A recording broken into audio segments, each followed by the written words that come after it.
Dans les 90 prochaines minutes, tu vas découvrir les 6 étapes essentielles pour trader les cryptos en 2025. Tout au long de cette vidéo, je vais te donner accès à mon tableau Excel pour calculer la taille de tes positions, ma checklist d'analyse complète avant de rentrer en position, ainsi qu'un bonus spécial pour ceux qui regarderont jusqu'à la fin. Contrairement à ce que tu penses, le trading crypto ne nécessite pas de passer des centaines d'heures devant tes graphiques. Je vais te montrer dans cette vidéo comment j'analyse le marché en moins de 30 minutes par jour avec seulement 3 indicateurs clés. Et à la fin de cette vidéo, je te donnerai la possibilité de gagner encore plus de temps sur tes analyses avec un cadeau spécial. Alors si t'es prêt, mets-toi dans un endroit qui est calme, enlève toutes les distractions, mets ton téléphone en mode avion pour retirer le maximum de valeur de cette vidéo. Alors la première chose que tu dois bien comprendre, c'est la différence entre le trading et l'investissement. C'est super important à comprendre parce que beaucoup de débutants qui arrivent dans l'univers des cryptos vont prendre du capital d'investissement pour le mettre dans le trading et ne vont pas vraiment voir de distinction entre ces deux catégories qui sont vraiment différentes. Donc comme tu peux le voir sur ce petit tableau, j'ai mis un petit peu les avantages et les inconvénients de chacun. Alors pour le trading, un premier avantage, ça va être la rapidité des gains. C'est vrai que si vous êtes un bon trader, vous pouvez envisager une dizaine 2% par mois, ce qui est vraiment pas mal. Si on compare plus au marché traditionnel, on est sur 8-10% par an. Et si on regarde sur les cryptos, c'est un peu différent parce que c'est cyclique. Donc on peut espérer plus de résultats. Maintenant, il y a aussi plus de risques. Mais en tout cas, sur le trading, c'est sûr que dans la globalité, vous allez avoir une rapidité des gains qui est plus accrue que sur l'investissement. Également, vous allez avoir une flexibilité. Si vous voulez du jour au lendemain arrêter et retirer vos gains, c'est assez facile. Sur l'investissement, vous pouvez également le faire, mais souvent c'est des positions qui vont être tenues sur le long terme. Donc imaginons que vous êtes rentré à un point pas top, eh bien ça va être difficile de couper ces pertes si actuellement vous êtes en perte, alors que dans le trading, eh bien vous avez fini votre trade, à part sur des tradings qui sont assez longs, sur du swing qui va plus se rapprocher de l'investissement, même si on en reparlera un petit peu plus dans la suite de cette vidéo, les différents types de trading, eh bien c'est sûr que dans la majorité des cas, vous allez avoir une flexibilité qui est plus accrue que pour l'investissement. Maintenant, l'investissement a aussi ses avantages. Les plus importants, je trouve, c'est la simplicité et la passivité. C'est sûr que vous n'avez pas besoin d'être un expert pour investir.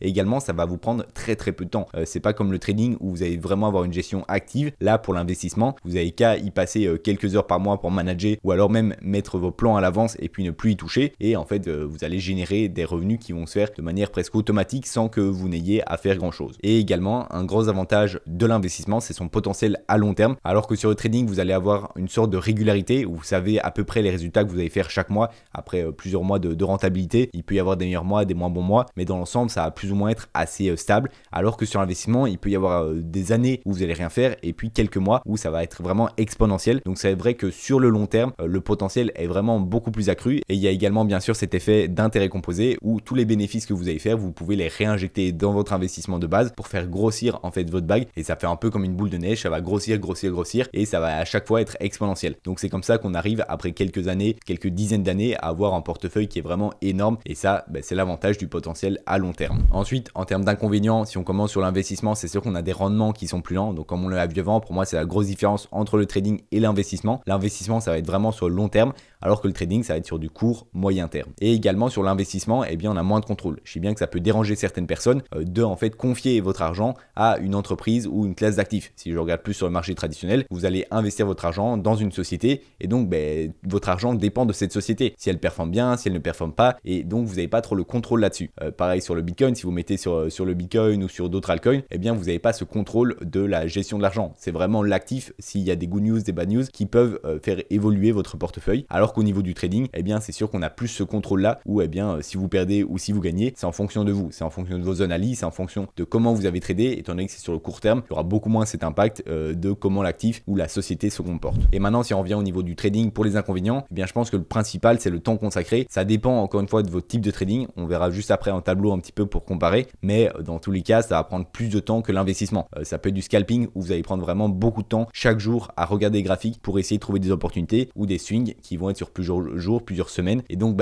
dans tous les cas, ça demandera plus de temps que l'investissement. Et également, on a cet effet de stress et de pression qui peuvent nous mettre une pression mentale, contrairement à l'investissement où ça va être beaucoup plus passif, où vous pouvez ne pas regarder les graphiques pendant plusieurs semaines, plusieurs mois, plusieurs années. Je te fais une petite interruption pour te dire que si cette vidéo te plaît, n'hésite pas à t'abonner, à liker la vidéo et puis à mettre un petit commentaire si tu as une question. Et n'oublie pas de rester jusqu'à la fin, il y a une petite surprise pour toi. Ok, donc maintenant qu'on a vu ce point numéro 1, passons au point numéro 2 qui va être, comme je vous l'ai dit, en tableau comparatif pour savoir quelle stratégie de trading choisir. Est-ce qu'il faut prendre du scalping, de l'intraday, du swing ou de l'investissement? Donc j'ai rajouté l'investissement pour qu'on compare un petit peu. Donc déjà, je vais vous définir ces différents types de stratégies. Donc le scalping, ça va vraiment être des prises de position sur le court terme. Ça va durer quelques minutes, quelques heures, mais ça va pas dépasser une journée. Donc c'est vraiment une stratégie court terme où vous allez prendre plusieurs positions par jour. Ça sera pas des grosses positions, mais ça sera à chaque fois des petits pourcentages qui sont cumulés. Donc on va voir les inconvénients et les avantages après. Ensuite, on a l'intraday. Donc l'intraday, c'est des positions qui durent pendant plusieurs heures, plusieurs jours, mais ça dépasse rarement quelques jours. Ensuite, on a le swing. Donc le swing, c'est vraiment ça, c'est ce qui se rapproche le plus de l'investissement. Ça va être des prises de position qui durent pendant plusieurs jours, plusieurs semaines. Ça va difficilement à plusieurs mois, mais voilà, c'est vraiment des unités de temps qui sont plus longues. Et ensuite, on a l'investissement. Donc comme je vous en ai parlé avant, ça c'est juste le fait d'investir sur le long terme où vous allez moins vous soucier de vos actifs. Donc si on commence par le premier critère que je vais comparer, c'est le temps consacré. Quel temps est-ce qu'on va consacrer à regarder nos graphiques, à prendre des positions et donc à y consacrer de la gestion active. Pour le scalping, ça va être assez élevé. Comme je vous l'ai dit, c'est vraiment plusieurs positions par jour. Vous allez souvent être devant les écrans.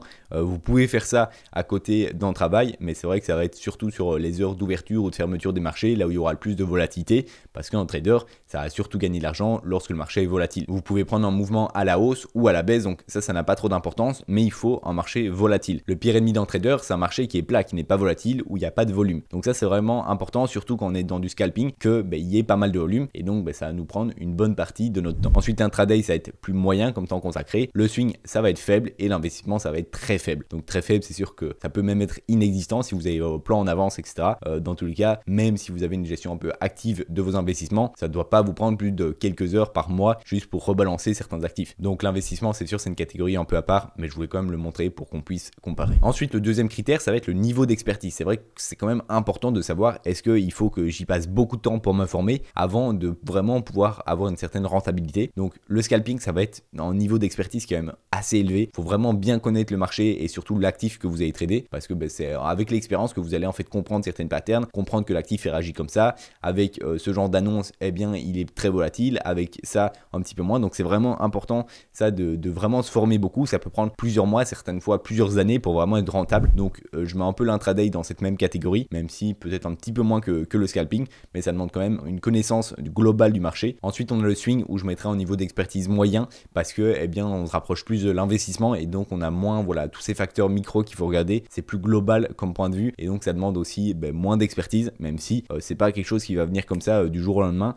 Par rapport à l'investissement où là c'est vraiment faible, avec quelques conseils, que ce soit sur les marchés traditionnels où vous allez simplement investir sur des ETF ou sur les crypto-monnaies où vous allez investir par exemple sur le Bitcoin, vraiment pour le long terme. Sur l'investissement, moi je recommande que le Bitcoin. Maintenant si vous voyez à plusieurs cycles et que vous avez des cryptos ou des narratifs que vous aimez mieux, vous pouvez également investir dans ce genre de panier d'actifs sur les cryptos, donc ça c'est à vous de voir, mais c'est sûr qu'avec déjà quelques conseils, l'investissement ça demande pas énormément d'expertise. Ensuite, au niveau du capital minimum, ça serait que c'est un facteur qui est toujours important à prendre en compte. Pour ce qui est scalping, intraday et swing, je mets un capital qui est moyen. Alors pourquoi je mets un capital qui est moyen? Parce que le plus important, ça va être les connaissances que vous allez acquérir et le fait que vous soyez rentable. Dès que vous êtes rentable, il y a des solutions pour combler ce manque de capital. Il y a ce qu'on appelle des propres firmes, ça va être des sociétés qui vous prêtent de l'argent pour que vous tradiez avec et tous les gains que vous allez faire, vous allez les reprendre pour vous. La société prend bien sûr une petite commission, c'est environ 5-10%, ça dépend un petit peu des propres firmes, mais donc il y a vraiment des solutions si vous n'avez pas le capital. Mais le plus important entre le capital et les connaissances, ça va bien sûr être les connaissances. Si vous êtes rentable en trading, vous n'aurez pas de souci pour faire de l'argent. Même si vous n'avez pas de capital, même si vous êtes jeune, il n'y a pas de souci là-dessus. Le plus important, c'est d'arriver à un niveau où vous êtes rentable et vous avez une certaine régularité dans votre trading. Parce que c'est sympa de faire un mois rentable, mais l'idée c'est de voir sur plusieurs semaines, plusieurs mois, plusieurs années. Et à ce moment-là, ça devient vraiment très très intéressant. Ensuite, quatrième critère, c'est la tolérance au risque. Alors vous allez voir que dans la suite,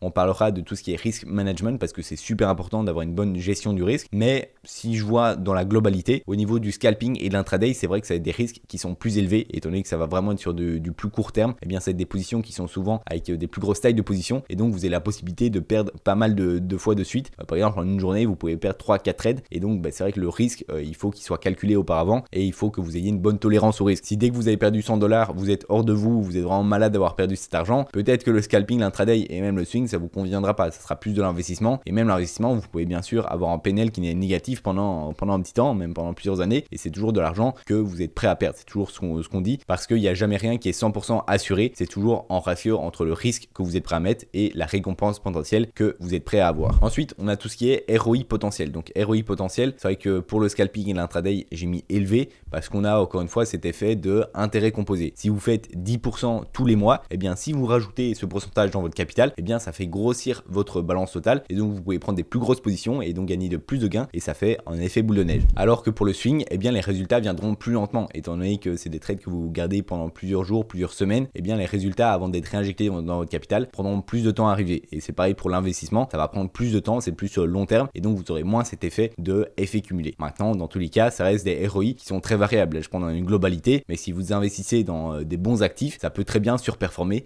tout ce qui est scalping ou intraday. Là, je l'ai vraiment pris dans la globalité et en regardant la moyenne des traders rentables qui font une dizaine de pourcents par mois. Et enfin, le critère de la flexibilité. Donc ça, c'est sûr que moins vous allez tenir en trade dans le temps, plus vous serez flexible parce que ça veut dire qu'à tout moment, vous pouvez ressortir et donc arrêter ou alors faire une pause, etc. Par exemple, pour le swing, eh bien, c'est beaucoup plus compliqué vu que vous tenez vos positions pendant plusieurs jours, plusieurs semaines. Vous pouvez pas d'un coup décider d'arrêter. Si votre position n'a pas touché votre take profit ou votre stop loss, eh bien, la position est toujours en cours et vous pouvez pas arrêter comme ça. Enfin, vous pouvez bien sûr la manager et retirer si vous voulez, mais normalement, si vous avez un bon plan de trading, vous attendez qu'il se passe une action ou l'autre pour sortir de votre position. Et pour l'investissement, c'est un peu similaire, c'est sur des longues périodes. C'est pour ça que j'ai mis en moyen. J'ai pas non plus mis en faible parce que vous pouvez retirer vos capitaux à tout moment. Les actifs, ils sont liquides, donc c'est pas des actifs où vous êtes bloqué, vous avez votre position et vous pouvez pas la retirer. Vous pouvez bien sûr la retirer, mais le fait étant que vous avez un plan, vous avez une stratégie et sortir avant que vos actifs aient touché leur point de sortie, c'est vrai que c'est un petit peu sortir de votre plan. Donc voilà, moi je mettrais une flexibilité qui est assez moyenne. Je fais une petite interruption pour te dire que si cette vidéo te plaît, n'hésite pas à t'abonner, à liker la vidéo et puis à mettre un petit commentaire si tu as une question. Et n'oublie pas de rester jusqu'à la fin, il y a une petite surprise pour toi. Ensuite, on passe sur le troisième point qui va être la gestion du risque. Donc ça, c'est vraiment quelque chose qui est super important parce qu'il y a beaucoup de débutants qui arrivent directement dans le trading et qui vont cramer leur capital parce qu'en fait, ils ont un petit capital. Petit capital, ça peut être de 5 000 euros. Il faut quand même assez bien de capital pour pouvoir vivre du trading de manière assez sereine. Maintenant, il y a d'autres solutions comme je vous ai expliqué juste avant avec les propres firmes qui permettent de prêter du capital. Mais donc, le plus important, c'est d'avoir une gestion du risque qui est adéquate pour pas que vos émotions prennent le dessus, que vous soyez vraiment à l'aise avec à chaque fois les positions que vous misez. Et c'est pour ça que moi, je vous conseille de diviser votre capital en sous-catégories. Donc ici, j'ai pris un exemple avec une personne qui a un capital global de 20 000 euros. C'est-à-dire que sur son compte, il a 20 000 euros. Il décide de mettre 50% de son capital dans les cryptos, ce qui est quand même assez élevé. Maintenant, ça dépend vraiment de votre profil de risque. Est-ce que vous avez certaines responsabilités? Est-ce que vous avez déjà une épargne de sécurité pour si jamais il se passe quelque chose, vous avez au moins 3 à 6 mois pour réagir et pour pouvoir continuer à vivre. Si vous avez des enfants, si vous avez une famille, si vous avez des loyers. Donc ça dépend vraiment énormément de votre situation. Mais ici, je prends un exemple concret où on va dire que la personne met 50% de son capital directement dans les cryptos, donc ce qui fait 10 000 euros dans les cryptos.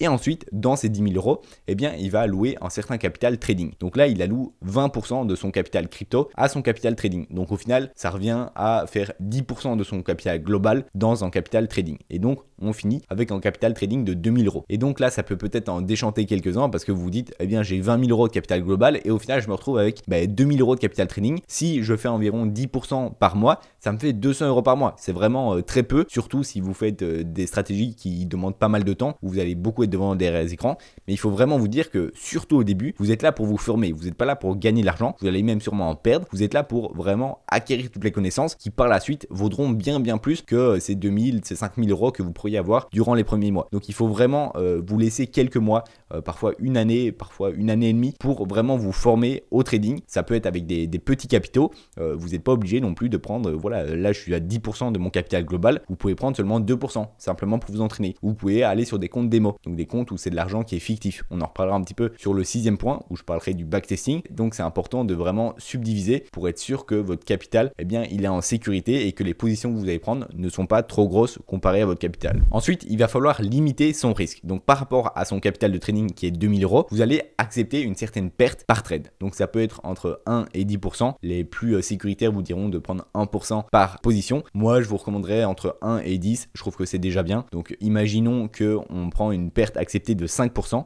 Avec donc 2 000 euros de capital de trading, eh bien ça fait une perte de 100 euros à accepter sur chaque trade. Ça veut dire que pour chaque trade que vous allez décider d'ouvrir, vous êtes prêt à perdre 100 euros ou à gagner X euros. Ça, on verra par la suite au niveau des take profits. Mais donc ça, c'est vraiment important parce que ça veut dire que 5% de perte, vous pouvez faire 20 trades avant de cramer votre capital de trading. Donc il faut que vous ratiez 20 fois de suite pour enlever les 2 000 euros de votre capital de trading. Et donc ça vous laisse pas mal d'opportunités. Et d'ailleurs, je fais une petite parenthèse là-dessus, mais c'est sûr qu'il n'y a aucun trader qui fait 100% de réussite sur ses trades. Les meilleurs traders, allez, on peut estimer entre 60 et 80% de win rate, mais en tout cas personne n'arrivera à des 90 à des 100% de win rate. Donc c'est vraiment important, c'est pour ça qu'il faut laisser une marge, et là donc on est sur 20 trades perdants de suite avant de cramer votre capital de trading. Et même dans le pire des cas, si ça se passe comme ça, vous avez encore votre capital crypto et votre capital global. C'est pour ça que quand vous allez prendre des positions, eh bien vous serez serein parce que vous savez que c'est seulement 5% de votre capital de trading, et donc que vous pouvez faire 20 trades avant de vraiment cramer votre compte. Ensuite, quelque chose qui est important et que beaucoup de débutants oublient, c'est de ne pas ouvrir plusieurs positions à la fois,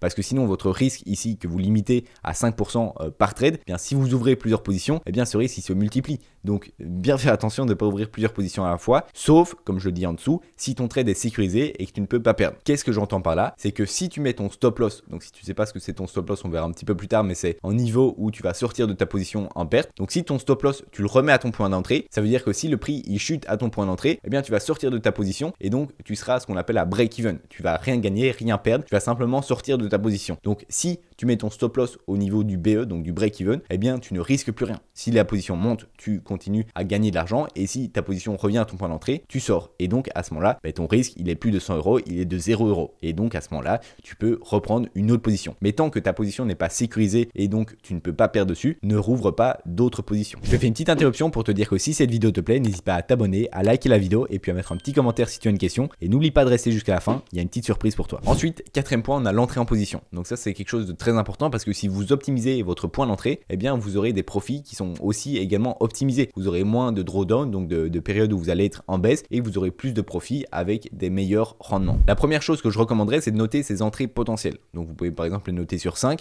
vous allez faire un peu une checklist où vous allez mettre tout ce qui est important pour vous avant de rentrer en position. Et donc par exemple, vous allez regarder la macro. Est-ce que la macro est bonne? Est-ce que le BTC est sur une tendance qui est haussière? Est-ce qu'on arrive sur des bons niveaux de support et de résistance? Est-ce qu'on a des divergences sur les RSI, etc., etc. Et donc ça vous permet de faire une petite checklist et de savoir eh bien si c'est vraiment un bon trade ou si c'est un trade un peu moyen. Et c'est vrai que moi c'est quelque chose que j'utilise beaucoup et qui a vraiment changé ma manière de trader, où je me dis ok, eh bien là je suis sur un trade 4 étoiles ou là je suis sur un trade 5 étoiles. Si je suis sur un trade 5 étoiles, je sais que je suis confiant sur le trade. C'est-à-dire je peux même mettre un petit peu plus de position, alors que si je suis sur un trade 2, 3 étoiles, peut-être que je vais pas le prendre, ou alors peut-être que je vais le prendre, mais avec seulement 0,5% de risque. Donc je vais diminuer mon risque, donc la perte potentielle que je suis prêt à accepter, et donc ça va me permettre d'être vraiment plus serein. Et cette checklist, eh bien elle est très personnelle à vous. Moi je vais vous donner un petit peu ce que je fais de mon côté. Donc tout d'abord je vais partir d'un point de vue global. Donc ça c'est vraiment important de partir sur des grosses time frames, que ce soit en daily ou en weekly, et puis de zoomer petit à petit. Et plus vous allez zoomer, plus vous allez arriver sur un point d'entrée qui est optimisé. Mais avant, toujours prendre une tendance de manière globale avant de zoomer plus précisément. Donc ici, moi avant de rentrer en position sur une crypto, je vais d'abord regarder Bitcoin et le total 2. Donc je vais directement sur TradingView. Si vous connaissez pas TradingView, je vous mets un tuto juste ici. C'est une plateforme qui permet d'analyser et de faire des analyses techniques directement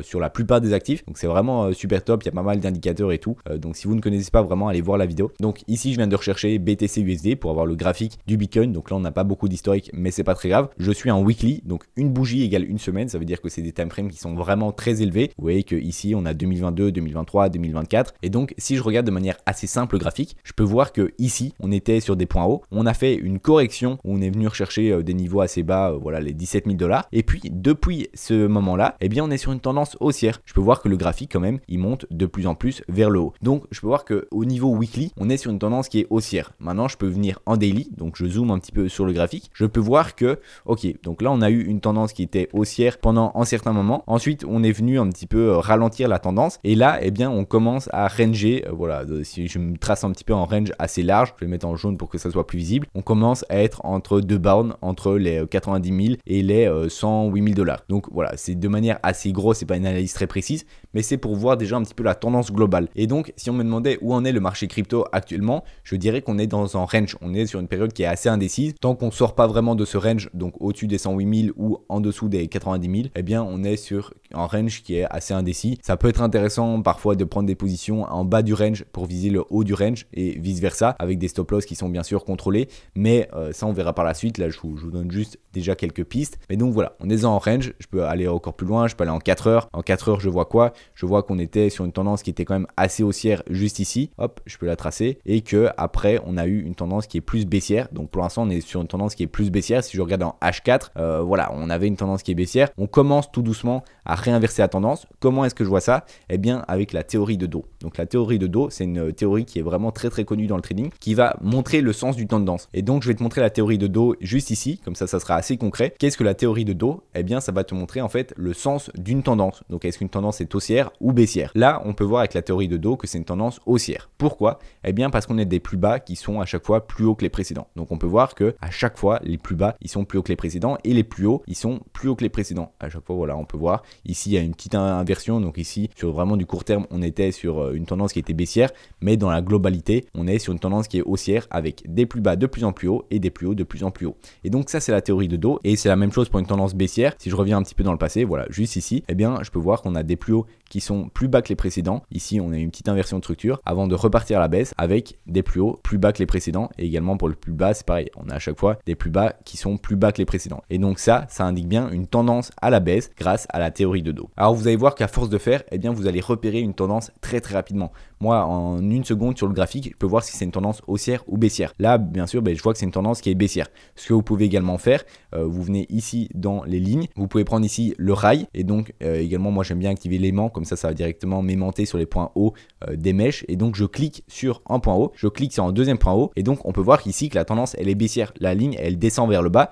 et à chaque fois on a des points hauts qui sont voilà, plus bas que les précédents. Et donc pourquoi je vous montre tout ça? Parce que c'est super important de rester dans la tendance. Il y a une phrase en anglais qui est très connue, c'est trend is your friend, donc la tendance est ton ami, et donc il faut toujours suivre la tendance. Faut jamais essayer d'aller contre la tendance. Si vous êtes dans une tendance qui est comme ça baissière, alors là on n'est pas sur une tendance qui est super baissière, on peut voir que voilà, c'est la ligne elle est pas non plus super verticale, on est sur une tendance qui est légèrement baissière, mais dans tous les cas il faut pas prendre une position à la hausse. Quand c'est comme ça, il vaut mieux prendre une position à la baisse, et donc miser à la baisse. Ce que vous pourriez faire, c'est prendre une position par exemple quand on vient toucher ici la ligne de tendance vers voilà, plus bas, et donc vous prenez une position comme ça à la baisse. Mais c'est très mauvais de se dire eh bien je pense que la ligne va être cassée, donc je prends une position ici pour miser à la hausse. Non, là c'est l'opposé de la tendance. Vous êtes sur une tendance à la baisse, eh bien vous prenez des positions à la baisse. Alors que si on est sur une tendance à la hausse, comme ici on peut voir qu'on est sur une tendance à la hausse, alors eh bien vous prenez des positions longues, donc vous misez à la hausse. Ça c'est vraiment super important, c'est vraiment les règles de base de toujours suivre la tendance. Bien sûr il y a des tendances à chaque time frame différente, donc en 4 heures ça peut être une tendance qui est différente qu'une tendance qui est en weekly. En weekly par exemple on est sur une tendance qui est très haussière,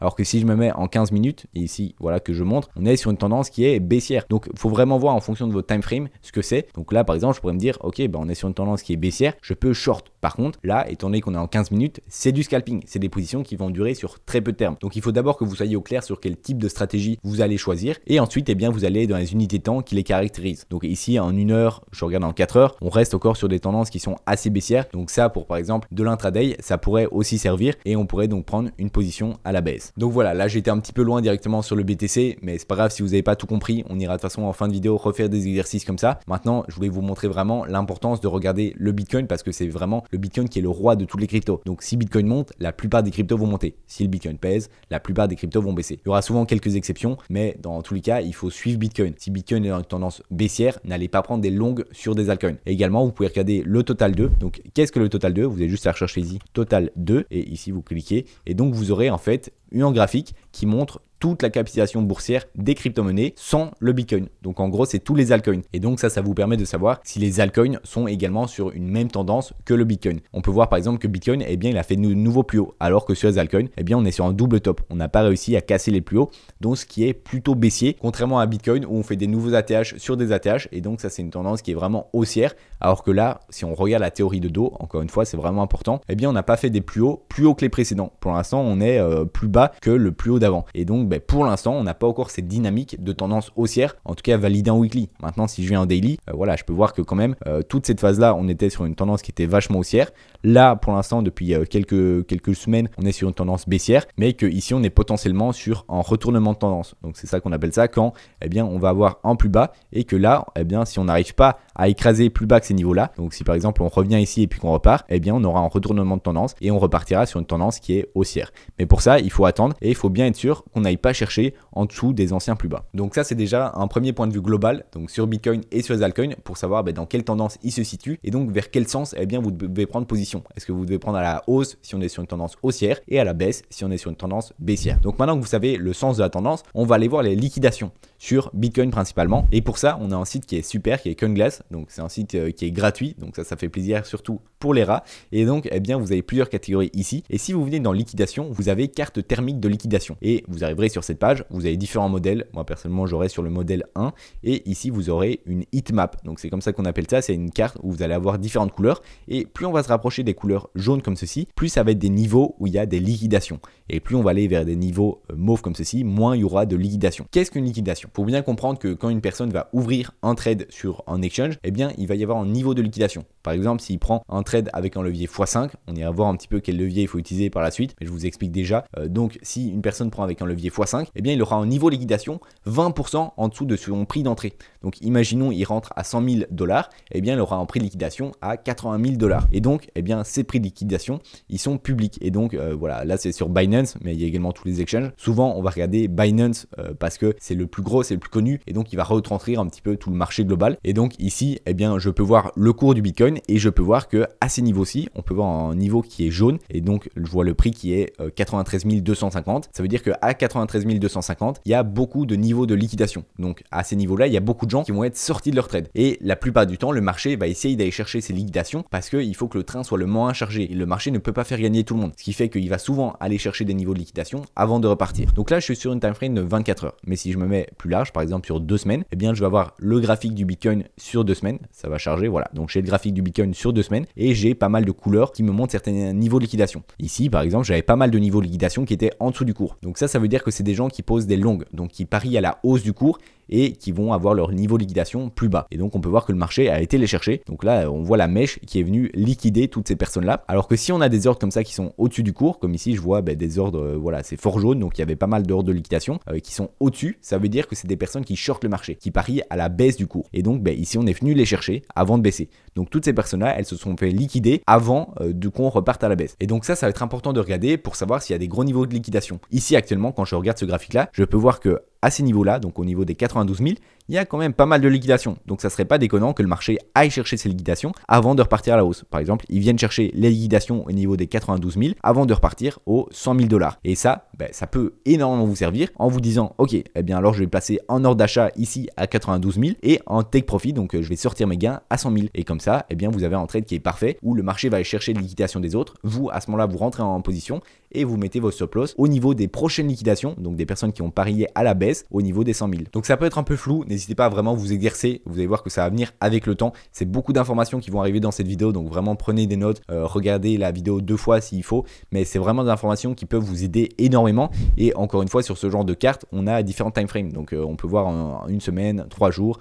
Si je me mets en 3 mois, on va avoir d'autres informations que si je suis en 24 heures. Donc là, on est sur des time frames qui sont beaucoup plus élevés. Je vois qu'il n'y a pas forcément de niveaux qui ressortent vraiment. On a certains niveaux bleus, donc par exemple au niveau des 90 000 ici également au niveau des 73 000. Maintenant, là, je me suis mis en un an pour voir un petit peu des niveaux qui sont plus représentatifs. Et là, si vous étiez sur les marchés, donc sur Bitcoin depuis début 2024, vous savez qu'il y a eu un gros range durant toute l'année. Et donc, il y en a beaucoup qui ont profité pour poser des shorts, donc qui ont par exemple se sont positionnés ici et qui se sont dit le marché va aller à la baisse. Et donc où est-ce qu'ils ont mis leur stop loss, donc le moment où ils vont sortir de leur trade, ils l'ont mis juste ici au-dessus des plus hauts. C'est vrai que souvent la plupart des personnes vont mettre leur stop loss au-dessus des derniers plus hauts quand ils parient à la baisse et en dessous des derniers plus bas quand ils parient à la hausse. Et donc ici on a eu une accumulation de positions juste au-dessus des 73 000 $, et à la fin on avait vraiment une masse de liquidation. Je vois ici 21 billions, 27, 16, donc il y avait vraiment beaucoup de positions. Et donc quand le cours est venu les nettoyer, venu liquider tout ça, ça a sorti énormément de personnes et au final on est reparti à la hausse. Mais voilà, c'est vrai qu'on voit des niveaux qui sont super importants comme ça. Et donc un cas concret qui aurait pu être super intéressant, c'est que par exemple on était vers ici, on voit qu'il y a beaucoup de liquidation au niveau des 50 000 $. On peut positionner un trade ici à 50 000 $ avec un take profit, donc une prise de position au niveau des 72 000. Comme ça, on va chercher les liquidations juste ici avant de repartir à la hausse pour aller chercher les autres liquidations. Et là, ça aurait été un trade qui a été concluant. Donc c'est quelque chose qu'il faut vous aider dans votre analyse. Faut pas tout baser là-dessus. Faut pas se dire ok, il y a des niveaux de liquidation là, donc je vais mettre mon trade là et c'est le seul truc que je regarde. Non, ça doit encore une fois être une checklist. Comme je vous ai parlé avant, moi je sais très bien que les liquidations, ça va être un critère de ma checklist. Je sais que s'il y a des bons niveaux de liquidation qui sont corrélés à ma position, par exemple à mes niveaux d'entrée ou à mes niveaux de sortie, eh bien je vais cocher ce critère pour ma checklist. Et donc ça va ajouter une étoile à mon trade. Et plus il y a de critères comme ça qui confirment ma position et mon entrée, eh bien plus je serai confiant sur ce trade. Et ensuite, dernier point que je vais regarder pour avoir une vue globale, ça va être les funding rates. Donc c'est encore une fois sur CoinGlass. Ici, je vous avais dit, vous avez pas mal de catégories et vous avez taux de financement. En anglais, c'est funding rate. Si vous mettez l'application en anglais, vous verrez. Et donc taux de financement ici. Si vous cliquez d'abord sur taux de financement classique, on va pas regarder l'heatmap. Ici, en fait, vous avez le taux de financement sur Bitcoin. Ici, vous avez le taux de financement sur Ethereum. Et donc, on peut voir que le taux de financement ici, il est très très faible. Habituellement, en taux de financement qui est neutre, c'est 0,01. Donc ici, on est à la moitié de la neutralité. Mais donc, qu'est-ce que ça signifie? Quand on est au niveau de neutralité, donc à 0,01, ça veut dire qu'il y a autant de positions en short que de positions en long. Donc il y a autant de gens qui misent à la hausse que de gens qui misent à la baisse. Alors que si on a un taux de financement qui est plus élevé que ce niveau de neutralité, ça veut dire qu'il y a plus de positions qui sont en train de long, donc qui misent à la hausse. Et si on est en bas de ce niveau de neutralité, il y a plus de personnes qui misent à la baisse. Ça nous donne une super information. Pour l'instant, vous voyez qu'on est à 0,061. Ça veut dire que la plupart des gens, ils shortent le marché. La plupart des gens croient que le marché va aller à la baisse. Et comme je vous l'ai dit, le marché ne fait pas gagner tout le monde. D'ailleurs, il préfère aller à l'opposé de ce que la majorité pense. Donc ici, on n'est pas encore sur des niveaux qui sont trop extrêmes, mais ça peut arriver que le funding rate soit par exemple à 0,1, donc 10 fois le niveau de neutralité. À ce moment-là, on sait qu'il y a énormément de personnes qui sont en long et donc qui parient à la hausse sur le marché. Et donc dans ce cas, ça nous donne l'information que ça serait peut-être intéressant de faire une position en short, parce que s'il y a tellement de gens qui long et par exemple qu'on est sur une tendance baissière, à ce moment-là, c'est super intéressant. Ça veut dire que la majorité des gens sont dans le sens contraire à la tendance et que vous voyez qu'il y a la plupart des gens, il y a aussi peut-être des liquidations à un certain niveau et donc ça va vous donner une confirmation en plus. Donc c'est encore une fois des confirmations qu'il faut prendre en compte. Et également, si par exemple on est en train de monter très fort sur une tendance que vous êtes en position et que vous voyez les funding qui montent pas tellement, ça veut dire qu'il n'y a pas beaucoup de gens qui rentrent en position, donc le marché il n'est pas vraiment très rempli, eh bien ça veut dire qu'il y a encore beaucoup de potentiel. Le marché peut encore monter très haut parce qu'il n'est pas encore trop rempli. Contrairement à ça, si vous voyez que le funding rate monte très vite alors que le marché a juste fait peut-être en plus 5, plus 7%, à ce moment-là vous savez que c'est peut-être le moment de sortir de position parce que s'il y a autant de gens qui rentrent dans le marché, eh bien le marché pourrait repartir dans l'autre sens pour liquider tout ce train qui est beaucoup trop chargé. Encore une fois, ça fait beaucoup d'informations, notez-les, essayez de comprendre au maximum. N'hésitez pas à regarder les autres vidéos également que je fais, j'en parle un petit peu chaque jour. Là c'est vraiment le condensé pour faire vraiment quelque chose de global, mais notez bien tout ça et vous allez voir qu'avec le temps, vous allez vraiment comprendre beaucoup plus. Et donc si on regarde, je vous avais montré qu'il y avait le taux de financement et il y avait le taux de financement heatmap. Donc ça va être plus pour les altcoins. Vous allez avoir une heatmap, donc c'est un peu similaire à ce qu'on a vu directement pour les liquidations, où on va avoir différentes couleurs et on va ici avoir un slider pour faire ressortir certaines couleurs. Qu'est-ce que cela signifie? Plus la couleur va être en orange comme ceci, plus ça veut dire que les funding rates sont hauts. Plus on va avoir des couleurs qui vont vers le mauve comme ça, plus les funding rates sont bas. Alors sur les ordonnées ici, on peut voir différents symboles, donc BTC, ETH, Solana, Doge, XRP, donc c'est plein de cryptos différentes. Et ici en bas, on a une unité de temps. Et donc ce qu'il faut bien comprendre, c'est par exemple si je me mets sur cette case juste ici, on est sur le WIF et on est le 8 décembre à 1h du matin. Et donc on peut voir que le WIF, il est en funding rate de 50%, ce qui est assez élevé. On est sur une couleur orange. Donc ça veut dire qu'il y a la plupart des gens qui sont en train de long le WIF. Donc le marché est assez chargé. Alors que si je vais un petit peu plus loin, le WIF le 11 décembre, encore une fois à 1h du matin, on est à 8% de funding rate, ce qui est vraiment un niveau assez neutre. Qu'est-ce que ça nous donne comme information? Eh bien ça nous donne simplement le fait qu'en un seul coup d'œil, on peut voir si le marché global, donc surtout sur les altcoins, est chargé ou non. Là, on peut voir que depuis le 9 décembre, on peut voir qu'on est sur un marché qui est super neutre, on est super sain et donc ça indique que le marché est prêt à repartir à la hausse sans souci. Alors que si on regarde, par exemple, là je suis sur 30 jours, mais si je regarde sur 3 mois, on verra un petit peu plus. Bon, voilà, ça fait plus d'informations encore, mais on peut voir qu'il y a des périodes qui sont très calmes, comme ici. Là, on a eu une période qui était beaucoup plus agitée, avec des funding qui montaient haut, parce que en fait, les altcoins commençaient à monter. Et donc, il y a beaucoup de gens qui se positionnaient en long, donc ils misaient à la hausse, et donc, eh bien, les funding montaient. Comment est-ce qu'on peut s'en servir? Eh bien, si on voit que les funding montent trop haut, comme ici, on a eu une période où ça montait vraiment haut, on a eu des funding sur la plupart des altcoins qui étaient sur presque au 100%, eh bien, ça nous dit qu'il y a beaucoup de gens qui sont sur le train, et donc, ça serait peut-être le temps de sortir parce qu'il risque d'y avoir une correction. Et je peux vous montrer sur le graphique directement cette corrélation. Ici, on est le 12 novembre. On peut voir qu'on est sur du orange qui commence à devenir assez haut. Donc, je viens sur le graphique. Je suis sur Total 2, donc toutes les cryptos excluant le BTC. Et je viens voir directement ici le 12 novembre. Eh bien, qu'est-ce que je vois? Je vois qu'on a eu une correction. C'est-à-dire qu'on montait trop haut. Eh bien, on est venu corriger tout ça. On a fait une baisse de 7%. Ensuite, je reviens directement ici. Je peux voir qu'on recommence recommence à chauffer juste ici vers le 18 novembre. Eh bien, je reviens sur le graphique. 18 novembre, qu'est-ce que c'est? Eh bien, on est juste ici. Et bien, après, on a subi une baisse de 5%. Donc ici, 7%, ici 5%. Ensuite, je reviens, je regarde la prochaine hausse. Donc ici, on est remonté un petit peu à la hausse. On était vers le 23 novembre. Qu'est-ce qu'on a eu le 23 novembre? Je sais d'ailleurs même sans regarder où c'est. Eh bien, c'est juste ici.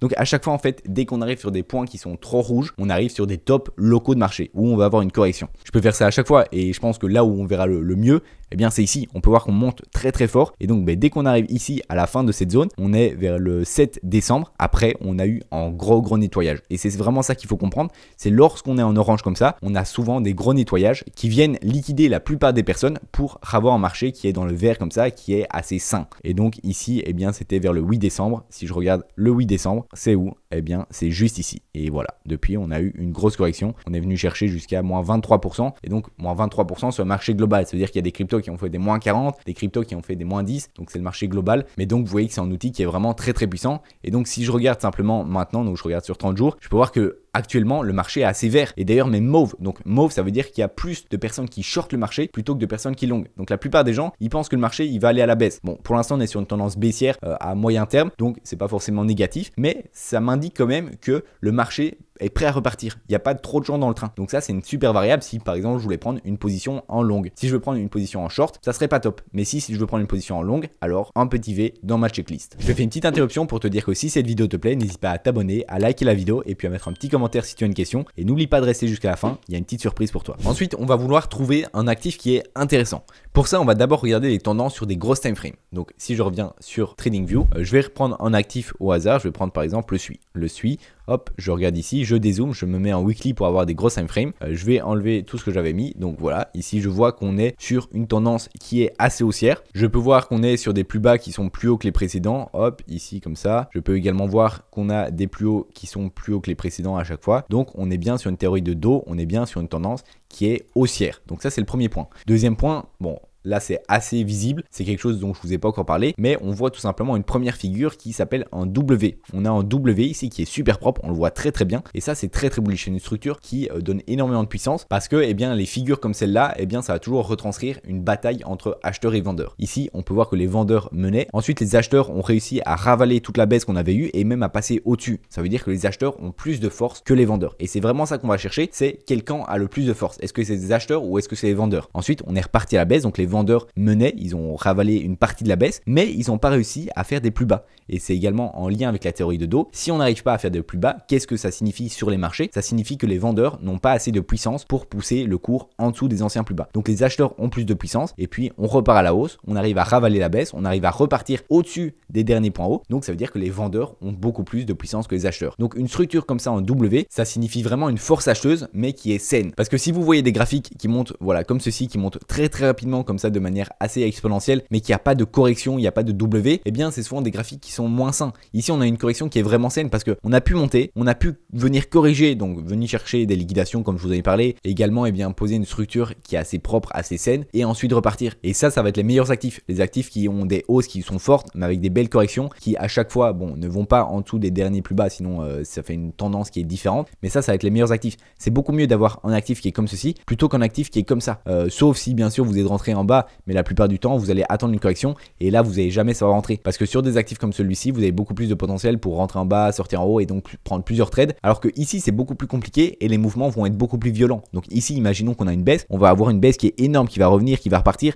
et à ce moment-là, eh bien déjà on aura des baisses qui font voilà des moins 90%. Bon, là c'est vraiment énorme ce que je vous montre, mais donc ça va être beaucoup plus compliqué pour le trader, plutôt que des actifs comme ceci qui ont une structure qui est vraiment saine, même si je reviens en daily, donc je reviens sur des unités de temps qui sont plus petites. Comme je vous l'ai dit, on commence sur des unités de temps grandes, et on va à chaque fois dans des unités plus petites pour optimiser son point d'entrée. Je suis en train d'enlever un petit peu mes dessins juste ici, mais donc on peut voir également que pareil, on est sur une tendance qui est très haussière, des points hauts toujours plus hauts. Je vous retrace pas, je pense que vous avez compris. Pour l'instant, on est sur un super actif. On peut voir qu'on a un petit ralentissement de la tendance. Je vois ça comment? Je vois parce que eh bien là, l'écart entre les plus hauts, il était énorme, alors que ici, eh bien l'écart est de plus en plus petit. Et voilà, on est en train de faire des points hauts qui sont à chaque fois un petit peu plus bas, même s'ils restent plus hauts que les précédents. Et donc voilà, on a un ralentissement de tendance, mais tant qu'on vient pas casser en fait ici les 3.52, qu'on vient faire des plus bas que les précédents, pour l'instant on est toujours sur une tendance très haussière. Si je me mets en 4 heures, là c'est un petit peu différent parce qu'on peut voir que voilà, depuis ici on est sur une tendance qui est baissière, une tendance baissière qui est assez faible,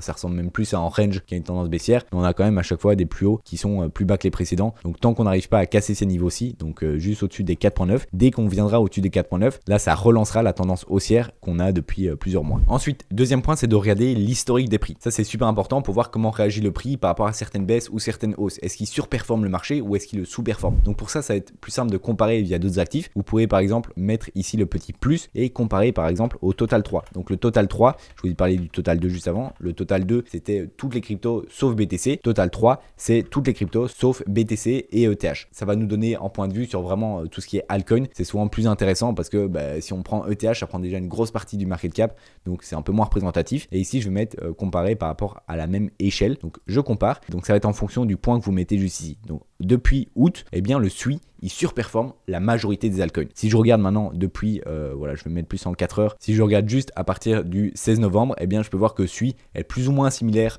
au marché global des cryptos, surtout des altcoins. On est un petit peu en dessous comme on peut voir pour l'instant, mais c'est assez similaire et donc ça nous donne pas mal de valeur. Vous pouvez également le faire différemment. Donc là, je vais juste enlever directement la comparaison. Vous pouvez le faire de manière plus simple en comparant avec d'autres actifs. Si par exemple je regarde le Tao, voilà, je peux voir que le Tao, eh bien on est sur une tendance qui est beaucoup plus baissière que si je regarde directement sur le SUI comme je l'ai mis juste ici. On peut voir juste en un coup d'œil que le SUI, il est plus en train de range, il est en train de garder ses plus bas, alors que le Tao, on garde pas du tout ses plus bas. On écrase à chaque fois les plus bas, toujours plus bas. Si je regarde le BGB, on a totalement une autre structure. Donc c'est important de comparer comme ça. On peut voir que le BGB, eh bien, il surperforme le SUI. On le voit en un coup d'œil. En fait, il n'y a pas besoin d'aller beaucoup plus loin. Le Tao, également, le Tao, il sous-performe le SUI, alors que le BGB, il surperforme le SUI. Pour l'instant, on est dans un marché, je le rappelle, si je mets le Total 2, on est sur un marché qui est quand même en tendance baissière à moyen terme. Là, je parle, voilà, entre le 7 décembre et actuellement, sur 20-30 jours, on est sur une tendance qui est plutôt baissière. Donc, quand je vois des actifs comme le BGB qui performent aussi bien pendant une période baissière, c'est-à-dire que voilà, lui il fait son bull run à lui tout seul, ou en l'espace de 30 jours on a fait un 289%, alors que la plupart des cryptos ont baissé de 10, 15, 20% sur le mois. Donc quand on voit des actifs qui performent aussi bien durant des tendances baissières, ça montre la force acheteuse. Et donc eh bien quand le marché global va repartir, le BGB lui aussi va profiter du marché global et des liquidités qui arrivent. Donc c'est vraiment important de voir ça, parce que si on voit que pendant des baisses il y a des actifs qui surperforment d'autres cryptos, ça veut dire qu'elles ont beaucoup de force acheteuse. Et donc ça c'est des actifs qu'il faut surveiller. Donc pour ça vous pouvez les ajouter dans votre petite liste.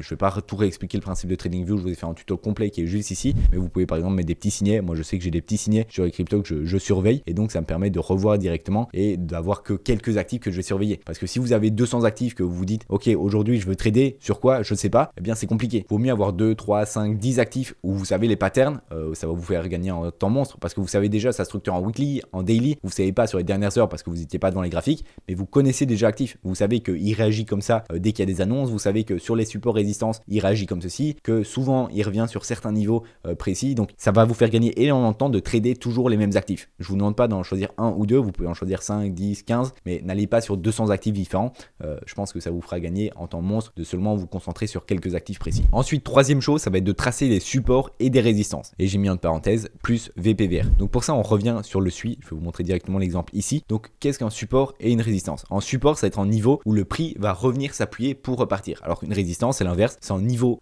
au-dessus du graphique, au-dessus du cours, qui va venir s'appuyer pour à chaque fois retourner à la baisse. Donc en gros c'est des points qui sont très importants et qui vont faire changer la direction du prix. Donc je vais prendre pour l'exemple le BTC, donc ici sur le graphique du BTC, je suis en weekly, parce que comme d'habitude on prend d'abord sur des grosses time frames et puis on va réduire. Et donc où est-ce que je peux trouver des niveaux où le prix a vraiment réagi? Alors déjà ce que je vois directement, bon encore une fois ça va venir avec l'expérience si vous ne le voyez pas directement, mais je vais prendre en rectangle, ça va être plus simple parce que souvent c'est des niveaux, c'est pas des lignes précises, c'est plus des niveaux, donc ça va être de quelques pourcents. Donc voilà, ici je viens de tracer une première résistance. Alors on appelle ça une résistance quand le cours est en dessous. Là le rectangle que je viens de tracer, il était anciennement résistance et maintenant il devient support. Ça veut dire que si le cours revient ici, il nous servira de support, donc comme un point où on va repartir à la hausse. Alors que anciennement, eh bien c'était un point où au niveau des statistiques, on devait repartir à la baisse, où on allait buter dessus. Donc ça c'est vraiment important à comprendre, qu'un support peut très bien devenir une résistance et qu'une résistance peut très bien devenir un support. Donc là j'ai tracé, donc comme vous pouvez voir, j'ai pris certains niveaux. En fait j'ai pris le niveau où il y a le plus de changements de prix. Donc là j'ai essayé de tracer pour avoir un maximum de points qui réagissent sur ces niveaux. Donc on peut voir ici un premier point, ensuite Ensuite, si je reprends, on a un deuxième point juste ici. Ensuite, on a un troisième point qui est juste là. Et après, voilà, on a une grosse masse de points, mais ça reste un point où voilà, on est reparti à baisse. À chaque fois, on est venu buter 3 fois dessus avant de ensuite le casser à la hausse. Donc là, c'était une résistance qui était assez importante où on a eu du mal. On est venu buter voilà, 3, 4, 5 fois dessus avant de casser à la hausse. On peut en avoir d'autres. Donc si par exemple, je reprends mon rectangle, je peux voir juste ici, hop, je vais mieux les tracer. Donc ici, on a eu pas mal de rebonds et également juste ici où on est venu pas mal réagir dessus. Donc ici, encore une fois, on a pas mal de réactions. On a une première réaction ici. On a 3 réactions juste ici. On a encore une réaction juste là, hop, juste ici, encore là et encore là avant de finalement break. Donc ici, vous voyez qu'on a pas mal de réactions où ici, c'était une ancienne résistance. On a su la break. On est revenu la tester en tant que support 3 fois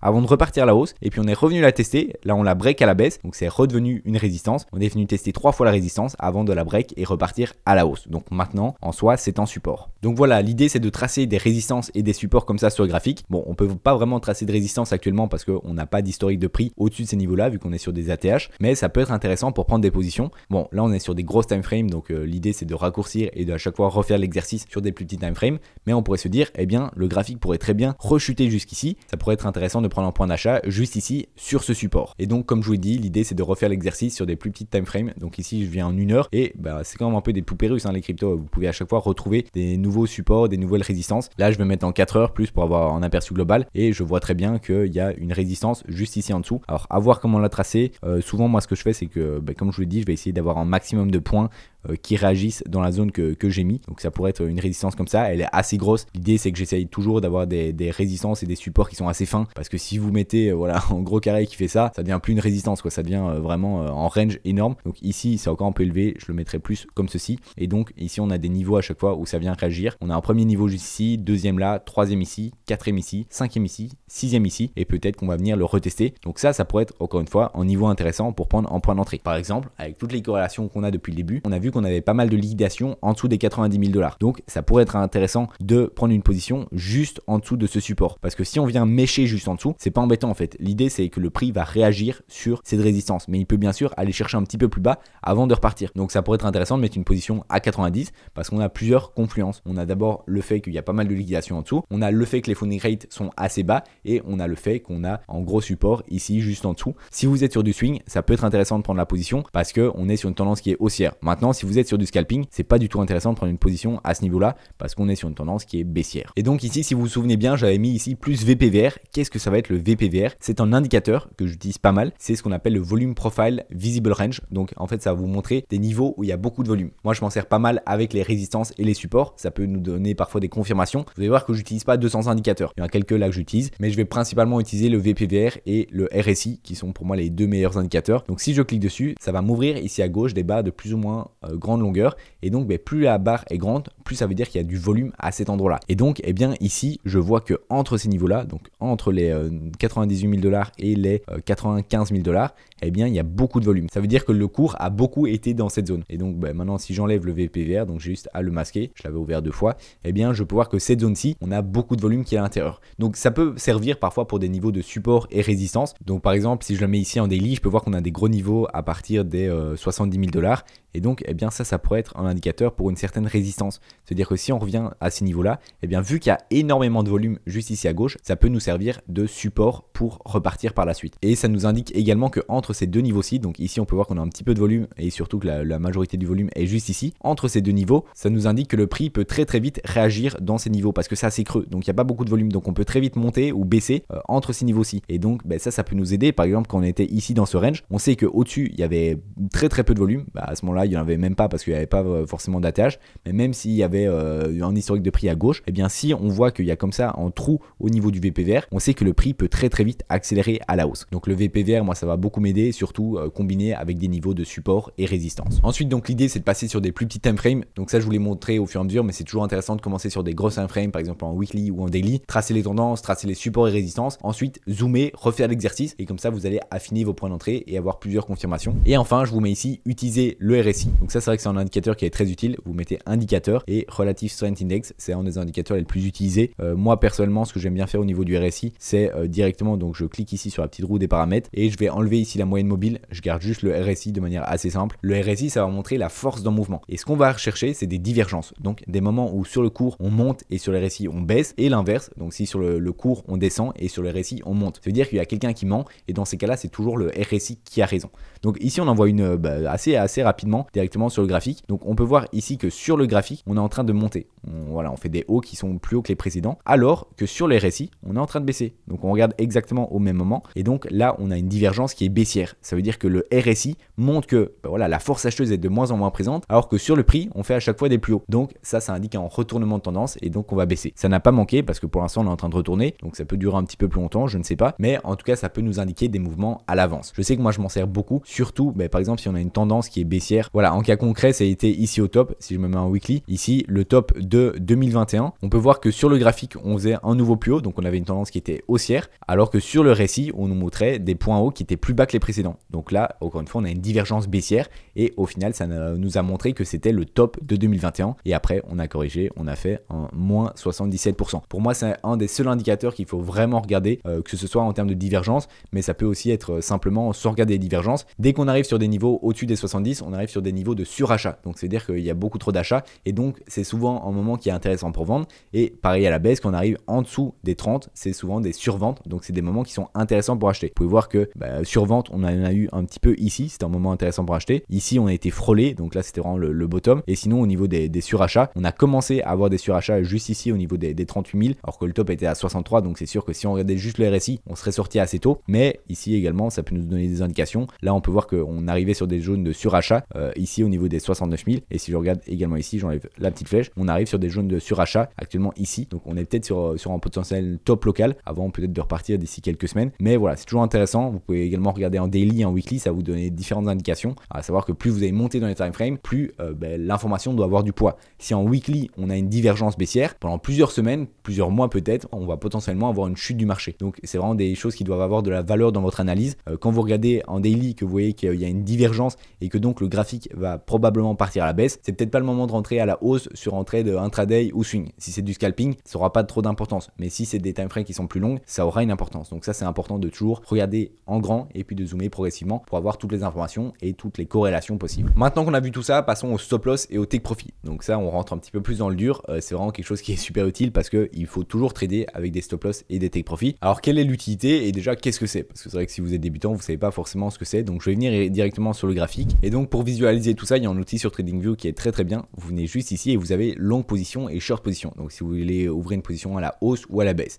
imaginons qu'on veut ouvrir une position à la hausse. Donc on va mettre notre point d'entrée juste ici, et ici on va voir notre take profit qu'on peut régler et notre stop loss. Donc quelle est l'utilité de tout ça? Le stop loss, ça va vous permettre de sortir de votre trade, bien sûr avec des pertes, mais en limitant une perte qui aurait pu être encore plus élevée. Donc imaginons je prends le pinceau, le cours voilà il fait comme ça, vous êtes en négatif, et au final bam il fait comme ça, comme ceci. Et bien à ce moment là, dès que le prix aurait touché votre niveau de stop loss, donc imaginons qu'il serait à 81 640, et bien vous serez sorti de position, et donc ça vous évite une perte beaucoup plus conséquente qui aurait été bien plus bas. Donc ça c'est l'utilité du stop loss, c'est de sortir bien sûr en perte, mais en évitant une perte potentielle encore plus grosse. Le take profit, ça va être l'inverse, ça va être un niveau qui va vous faire sortir de votre position, mais cette fois-ci avec du profit. Donc imaginons que le prix voilà il monte, et là et bien dès qu'il dépasse ce niveau là, et bien vous allez sortir de votre position en profit, et vous pouvez voir avec l'outil quel aurait été le résultat. Donc ici vous aurez fait un plus 36%, alors que à la baisse au niveau de votre stop loss vous auriez perdu 14%. Et donc l'idée c'est toujours d'avoir un take profit, donc une prise de profit qui est plus élevée que en votre stop loss.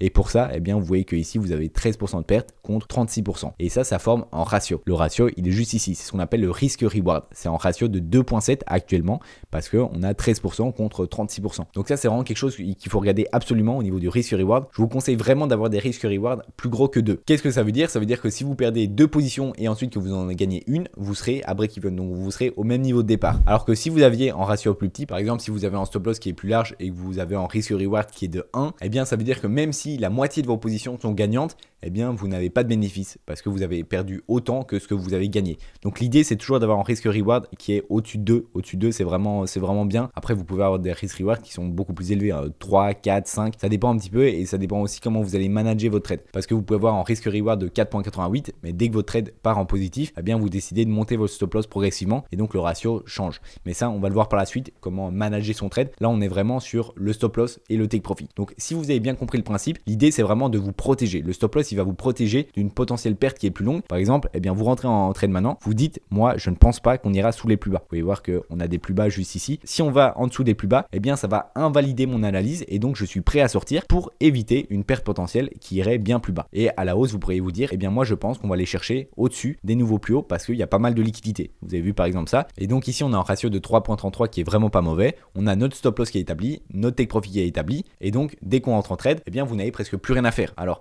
il y a certaines personnes qui vont rester derrière les écrans pour toujours manager leur trade. Maintenant si c'est sur des time frames qui sont plus longs, par exemple du swing, où ça dure plusieurs jours, parfois plusieurs semaines, eh bien vous n'allez pas rester derrière l'écran tout le temps. L'idée c'est de voilà avoir vos niveaux, avoir placé votre SL, votre TP et donc votre plan, eh bien il est prêt et vous n'avez plus rien à faire. Vous pouvez mettre quelques alertes sur le graphique si jamais il y a des changements de tendance ou quoi et que donc vous voulez manager votre trade.